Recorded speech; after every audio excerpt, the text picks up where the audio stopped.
Going to secondary school is such a huge thing. There are so many things to think about, to plan, to organise. Getting a new school uniform, working out how you're going to get there.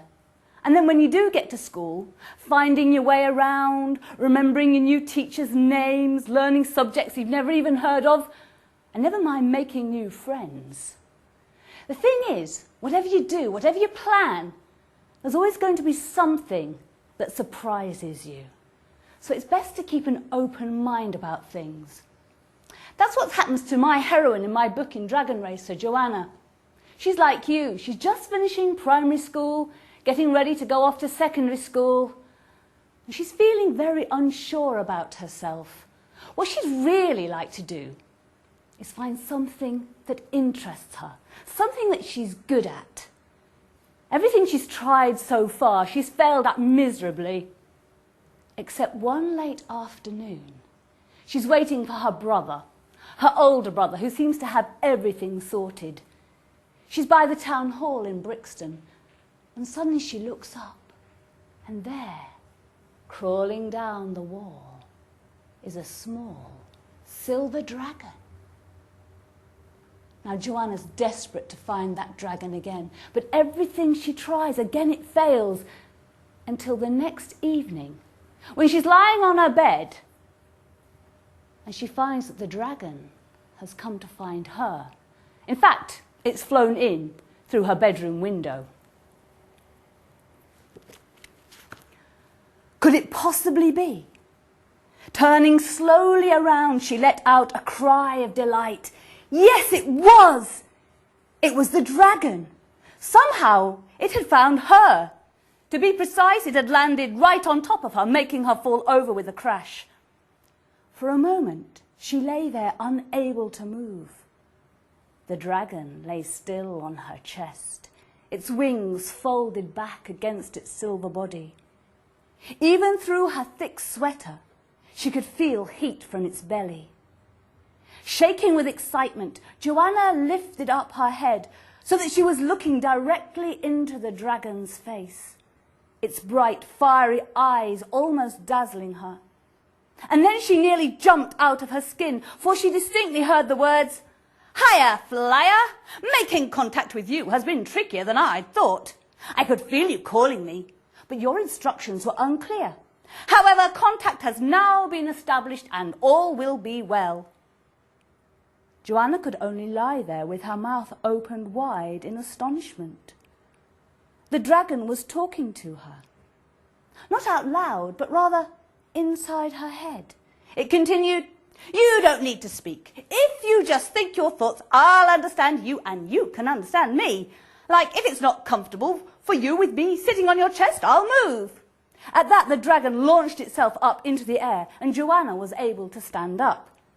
At the same moment, her bedroom door opened and there was her mother screaming hysterically, "Joanna, Joanna, get away! That's a dragon!" The word dragon seemed to affect Hilary Morris terribly. She let out a little whimper and fell in a dead faint in the doorway. "Hey, is she frightened of me?" The dragon's words came tumbling into Joanna's head in a flurry of excitement. How thrilling! I quite like the thought of people fainting in terror at just one glimpse of me. "Actually, you're really quite sweet," said Joanna. "I think she fainted because finding a dragon in your house is quite a scary thing for most people. In fact, I've been reading about some really fierce greedy ones who like to eat princesses for dinner."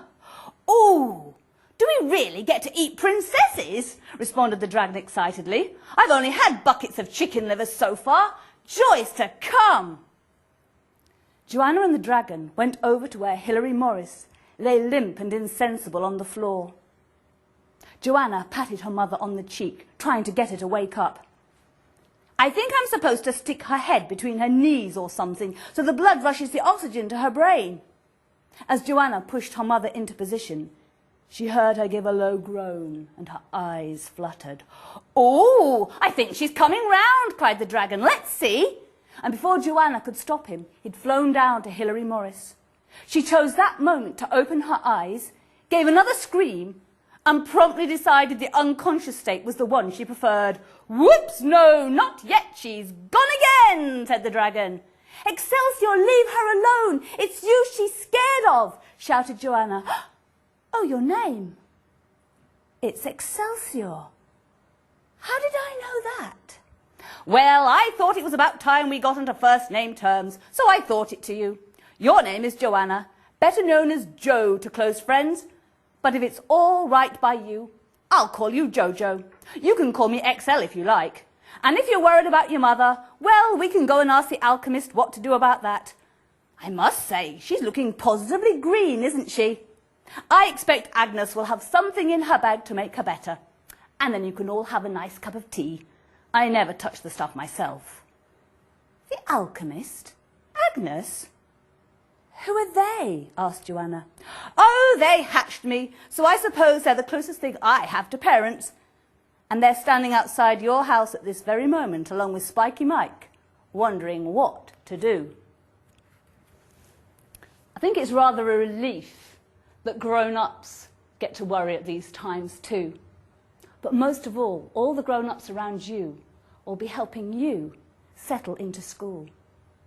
In Joanna's case, all that takes to resolve the situation is Vincent Marlowe, the dragon owner, talks to Joanna's parents, and by the end of the evening, Joanna finds that she's an apprentice flyer for a racing dragon.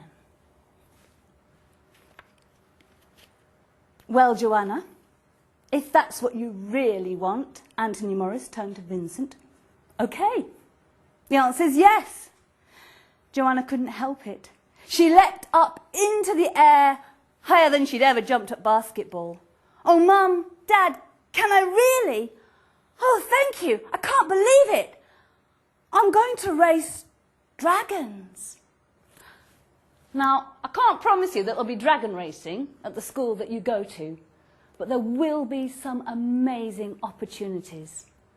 So like Joanna, keep an open mind, because you never know what will happen next.